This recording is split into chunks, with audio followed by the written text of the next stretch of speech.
हमारा प्रश्न नंबर 1 है, मात्रा के आधार पर स्वरों की संख्या कितनी होती है। हमारा इसका राइट आंसर हो जाएगा ऑप्शन नंबर डी। हमारा अगला प्रश्न है, निम्नलिखित में से कौन सा वर्ण स्त्रीलिंग नहीं है। तो हमारा इसका राइट आंसर हो जाएगा ऑप्शन नंबर डी।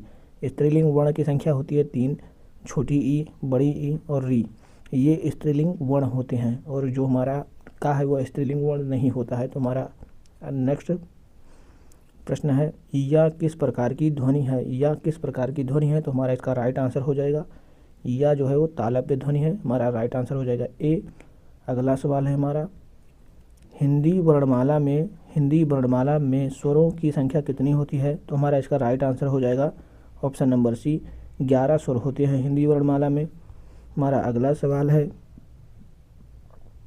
लिपि चिन्हों के क्रमबद्ध समूह को क्या कहते हैं। तो हमारा इसका राइट आंसर हो जाएगा ऑप्शन नंबर डी, लिपि चिन्हों के क्रमबद्ध समूह को कहते हैं वर्णमाला। अगला सवाल है हमारा, प्रख्यात में कौन सा उपसर्ग है। प्रख्यात में कौन सा उपसर्ग है। तो हमारा इसका राइट आंसर हो जाएगा ऑप्शन नंबर ए, प्रख्यात में प्रा उपसर्ग लगा हुआ है। हमारा अगला सवाल है, जिंदगी में कौन सा प्रत्यय है। जिंदगी में कौन सा प्रत्यय लगा है। तो हमारा राइट आंसर हो जाएगा ऑप्शन नंबर सी, जिंदगी में गी प्रत्यय है। नेक्स्ट सवाल हमारा है, प्रयोग में कौन सा उपसर्ग है। प्रयोग में कौन सा उपसर्ग है। तो हमारा इसका राइट आंसर हो जाएगा ऑप्शन नंबर डी, प्रयोग में प्रा उपसर्ग है। हमारा अगला सवाल है, वत्सल में कौन सा प्रत्यय लगा है। वत्सल में कौन सा प्रत्यय है। तो हमारा इसका राइट आंसर हो जाएगा ऑप्शन नंबर बी, वत्सल में ला प्रत्यय लगा हुआ है। हमारा अगला सवाल है, प्रति उपसर्ग किस भाषा से आया है। प्रति उपसर्ग किस भाषा से आया है। तो हमारा इसका राइट आंसर हो जाएगा ऑप्शन नंबर डी, संस्कृत भाषा से प्रति उपसर्ग आया है। हमारा अगला सवाल है, अध्यक्ष में कौन सा उपसर्ग है। अध्यक्ष में कौन सा उपसर्ग है। तो हमारा इसका राइट आंसर हो जाएगा ऑप्शन नंबर ए, अध्यक्ष में अधि उपसर्ग है। हमारा अगला सवाल है, संग्राम में कौन सा उपसर्ग है। संग्राम में कौन सा उपसर्ग है। तो हमारा इसका राइट आंसर हो जाएगा ऑप्शन नंबर डी, संग्राम में सम उपसर्ग है। हमारा अगला प्रश्न है, गाड़ी वाला शब्द में कौन सा प्रत्यय है। तो हमारा इसका राइट आंसर हो जाएगा ऑप्शन नंबर डी, वाला प्रत्यय है। गाड़ी अलग है और वाला अलग है।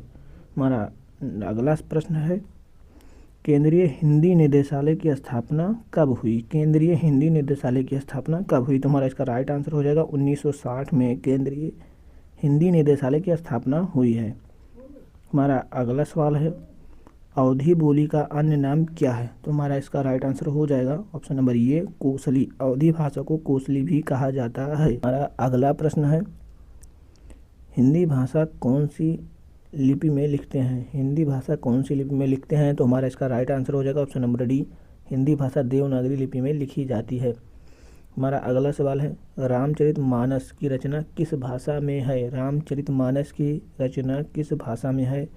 राइट आंसर हो जाएगा ऑप्शन नंबर बी, अवधी भाषा में रामचरितमानस की रचना है।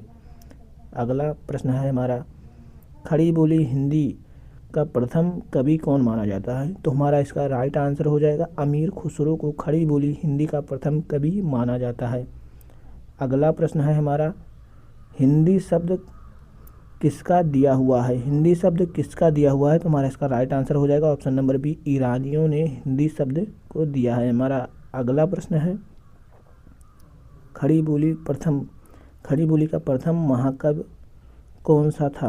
हमारा इसका राइट आंसर हो जाएगा प्रिय प्रवास। इसके लेखक हैं अयोध्या सिंह उपाध्याय हरिओद। हमारा अगला प्रश्न है, जो मुश्किल से प्राप्त हो उसे कहते हैं। जो मुश्किल से प्राप्त हो उसे कहते हैं। तो हमारा इसका राइट आंसर हो जाएगा ऑप्शन नंबर सी, दुर्लभ। जो मुश्किल से प्राप्त होता है उसे हम दुर्लभ कहते हैं। अगला प्रश्न है हमारा, भूमि के अंदर जानकारी रखने वाले को कहा जाता है भूगर्भ वेत्ता। Option number B right answer हो जाएगा हमारा अगला सवाल है, जो संविधान के अनुकूल ना हो वाक्यांश के लिए सही शब्द कौन सा होगा।